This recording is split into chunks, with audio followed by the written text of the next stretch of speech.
Hi, I'm John Green. This is Crash Course World History, and today you aren't going to get a blow-by-blow chronology of the American Revolution, and you aren't going to get cool biographical details about Thomas Jefferson or George Washington, but you are going to get me not wearing any pants. Mr. Green, did you know that George Washington might have had slave teeth implanted into his jaw? Yeah, I did, me from the past, and while it's fun to focus on metaphorically resonant details, what we're concerned with here is why the American Revolution happened and the extent to which it was actually revolutionary. Plus, for the first time in Crash Course history, I have a legitimate chance of getting through an entire episode without butchering a single pronunciation. Unfortunately, next week we will be in France, and je parle français comme un idiote.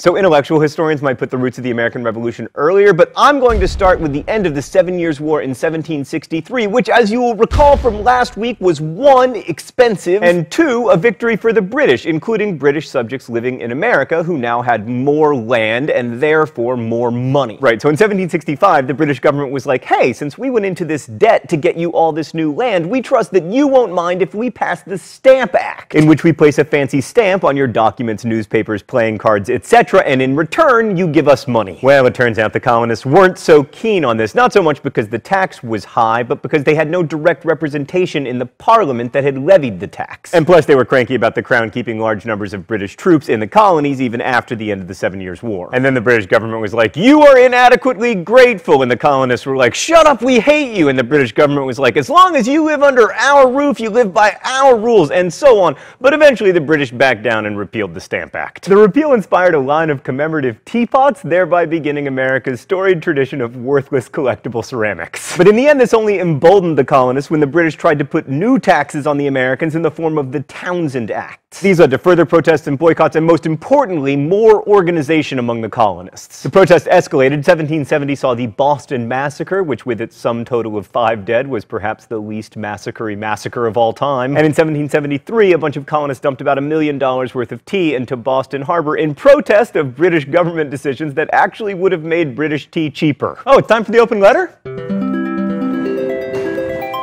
Ah, oh, that did not go well. An open letter to tea. But first, let's see what's in the secret compartment today. Oh, it's a gigantic tea bag. See what flavor it is. Bitter tyranny variety. Dear T, like all Americans who love justice and freedom, I hate you. But I understand you're quite popular in the UK, where the East India Company would periodically go to war for you. But what fascinates me about you, T, I mean, aside from the fact that people choose to drink you when there are great American refreshments available like Mountain Dew, is that even though you're stereotypically English, you're not English. It's Chinese or Burmese or Indian, no one really knows, but it's definitely not English. You didn't even have tea until like the 1660s. Posers. Best wishes, John Green. So the Boston Tea Party led to further British crackdowns, and then mobilization of colonial militias, and then Paul Revere, and then actual war. But you can hear all about that stuff on like TV miniseries. I want to focus on one of the ways that colonists protested unfair taxation. Let's go to the thought bubble. As previously noted, the English crown benefited tremendously from the import of consumer goods to the American colonies, and one of the most effective ways American colonists could protest taxation without representation was by boycotting British products. In order to enforce these boycotts, the protesters created committees of correspondence, which spread information about who was and was not observing the boycotts, and these committees also could coerce non-compliers into compliance, which is to say that they were creating and enforcing policy. Kind of like a government does. The Maryland Committee of Correspondence, in fact, was instrumental in setting up the First Continental Congress, which convened to coordinate a response to the fighting that started in 1775. This was back when Congresses did things, by the way. It was awesome. Anyway, the Continental Congress is most famous for drafting and approving the Declaration of Independence. No, thought bubble, that's the Will Smith vehicle Independence Day. I mean the Declaration of Independence. Right, that one. It's not your fault. You guys are Canadian. You've never declared independence. Worth noting, by the way, that the Congress edited out more than a quarter of Jefferson's original declaration, and he forever after insisted that they'd, quote, mangled it. Anyway, I would argue the heavy lifting of the American Revolution was already done by the Declaration. In truth, by the time the shooting started, most of the colonists were already self-governing and had developed a sense of themselves as something separate and different from Great Britain, as evidenced by these committees of correspondence, which functioned as shadow governments, eventually reaching out to foreign governments, establishing an espionage network, tarring and feathering loyalists and royal officials, which, by the way, is incredibly painful and dangerous to the victim, and even recruiting physicians to tell American men that drinking drinking British tea would make them weak and effeminate. Thanks, Thought Bubble. Now, despite all this, about 20% of colonists remained loyal to Great Britain throughout the war, especially in the major cities that Britain occupied. Also, lots of slaves continued to support the British, especially after Britain promised that any slaves who fought with them would be freed. And it's worth noting that while we generally celebrate the Revolution and see it as a step toward justice and equality, the people who most needed the protection of a government might have been better off and more free if Britain had won, especially since Britain ended slavery well before America did, and, without a civil war. Also, even though most Americans had come to see themselves as separate from Britain before 1776, the British certainly didn't see it that way. They continued to fight either until 1781 or 1783, depending on whether you calculate by when they actually gave up or when the peace treaty was signed. So you can't really say the American Revolution was won before the fighting even started, but the truth is the American Revolution and the War for Independence weren't like this. They were like this. So here's what was pretty revolutionary about the American Revolution. The colonists threw off the rule of an imperial monarchy and replaced it with a government that didn't have a king, a radical idea in a world that didn't feature many non-monarchical forms of government. And if you look at the explanations for the revolution, especially those contained in the Declaration of Independence and in pamphlets like Thomas Paine's Common Sense, there's definitely a revolutionary zeal that's informed by the Enlightenment. And that's especially true if you focus on the idea of liberty, as many of the pamphleteers did. That said, if you look at the actual outcome of the revolution, aside from the whole no king thing, it wasn't that revolutionary. Let's look, for instance, at two ideas central to the revolution: property rights and equality. So the Articles of Confederation gave the government no power to tax, which had the effect of making sure that people who had property were able to keep it because they never had to pay the government anything in exchange for the right to own and use it. And that's very different from taxation systems dating all the way back to Mesopotamia and ancient Egypt. And it's probably not a coincidence that most of the writers and signers of the Declaration of Independence were men of property.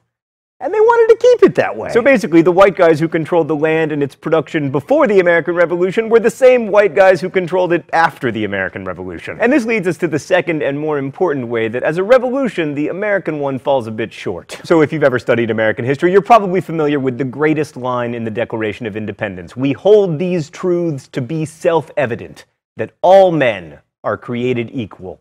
Sorry, ladies. And you also may know that at the time those words were written, a large segment of the American population, perhaps as much as 30%, were slaves of African descent who were held as property and were definitely 100% not treated as equal to whites. In fact, the guy who wrote those words held slaves and was fighting against a government who promised to free any slaves who supported it. Furthermore, women couldn't vote, and neither could white men who didn't own enough property, meaning that the government of, for, and by the people was in fact of, for, and by about 10 to 15% of the people. But here's the real question. Was the American Revolution what the historian Jonathan Israel called a revolution of mind? Did it change the way we think about what people are and how we should organize ourselves? Addressing those questions will involve a brief foray into the history of ideas. Let's study the Enlightenment! The Enlightenment was primarily a celebration of humans' ability to understand and improve the natural world through reason. The Enlightenment had a number of antecedents, including the European Renaissance and the Scientific Revolution, but what made it special was that some of its more radical proponents, like Immanuel Kant for instance, went so far as to argue that human reason rendered a belief in God unnecessary, and by extension proclaimed that any belief in divine intervention or a divine plan for humanity was just superstition. Given that this was coming out of an overwhelmingly Christian Europe, this was a pretty controversial suggestion, and not all Enlightenment thinkers would go that far. And more moderate Enlightenment thinkers were also more willing to countenance hierarchical social and political structures. Like John Locke, a major Enlightenment thinker, formulated his version of inalienable rights as life, liberty, and property. And that's much more traditional than arguing, for instance, that property should be held communally. And it's no coincidence that the more moderate Enlightenment thinkers, like Locke and Adam Smith, happened to be British, and the real radicals were French. And the founders of the United States were far more closely linked to those British Enlightenment thinkers than to the French,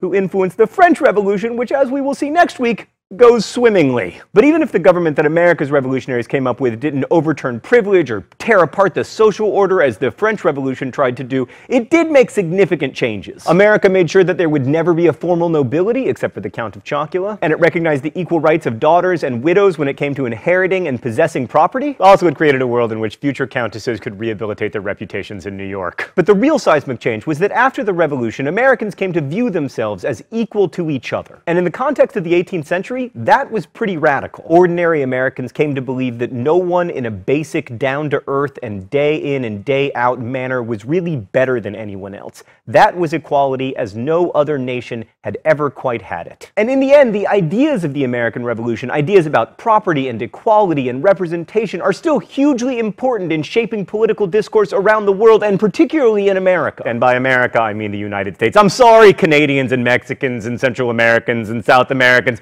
We're provincial, okay? I mean, here in the United States, our presidential candidates must both know how to wear a suit and how to bowl. But the American Revolution also reminds us, as the French one will next week, that revolutionary ideas and values are not always easy to live up to. Nothing challenges one's belief in equality quite like becoming rich and powerful. Indeed, rare is the revolutionary who doesn't become on some level like Orwell's pigs, insisting that while all animals were created equal, some were created more equal than others. In short, if you're going to base your new society on philosophy, you should try to found it on ideals that are as inclusive and humanistic as possible, because the people executing those ideas will never be ideal. Thanks for watching. I'll see you next week.